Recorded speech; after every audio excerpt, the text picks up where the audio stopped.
Daily current news में आपका स्वागत है। आज का हमारा विषय है संयुक्त राष्ट्र वैसाख दिवस 2025। आज के इस टॉपिक में हम निम्नलिखित बिंदुओं को कवर करेंगे। चर्चा में क्यों, संयुक्त राष्ट्र वैसाख दिवस के बारे में, सारनाथ के बुद्ध अवशेष के बारे में, अंतर्राष्ट्रीय बौद्ध परिसंघ के बारे में। अभ्यास प्रश्न। आज का हमारा विषय कला और संस्कृति से संबंधित है। हालिया खबरों के अनुसार पहली बार भारत के सारनाथ से पवित्र बुद्ध अवशेष संयुक्त राष्ट्र वैसाख दिवस 2025 के अवसर पर वियतनाम में प्रदर्शित किए जाएंगे। यह आयोजन भारत सरकार के संस्कृति मंत्रालय और अंतर्राष्ट्रीय बौद्ध परिसंघ अर्थात आईबीसी के सहयोग से हो रहा है। इस वर्ष वैसाख दिवस 2025 की थीम है मानव गरिमा के लिए एकता और समावेशिता के लिए बौद्ध दृष्टिकोण।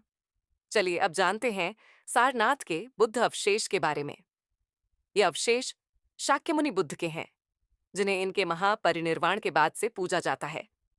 इन्हें 1927 से 1931 में नागार्जुनकोंडा, आंध्र प्रदेश में भारतीय पुरातत्व सर्वेक्षण अर्थात एएसआई द्वारा खुदाई के दौरान प्राप्त किया गया था।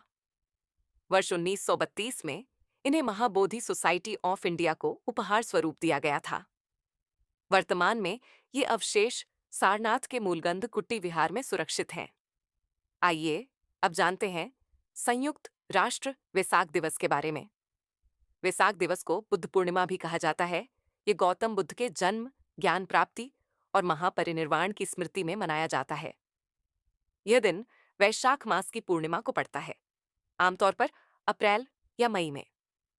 1999 से संयुक्त राष्ट्र द्वारा इसे वैसाख का संयुक्त राष्ट्र दिवस के रूप में मान्यता दी गई है।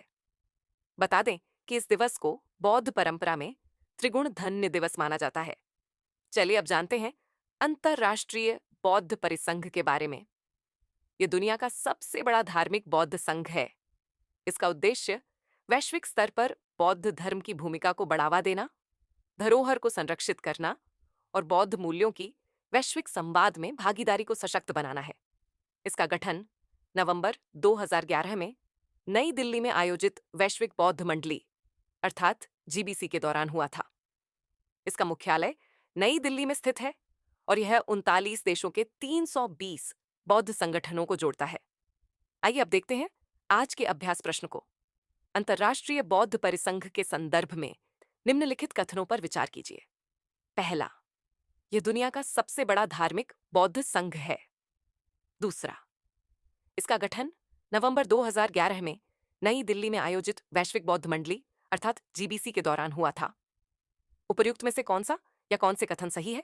यह है विकल्प ए केवल एक, विकल्प बी केवल दो, विकल्प सी एक और दो दोनों, या विकल्प डी न तो एक और न ही दो। इस प्रश्न का उत्तर हमें कमेंट बॉक्स में देना ना भूलें। तब तक के लिए धन्यवाद। डियर व्यूअर्स, अपने एग्जाम की तैयारी को और बेहतर करने के लिए हमारे चैनल को लाइक, शेयर और सब्सक्राइब करना न भूलें।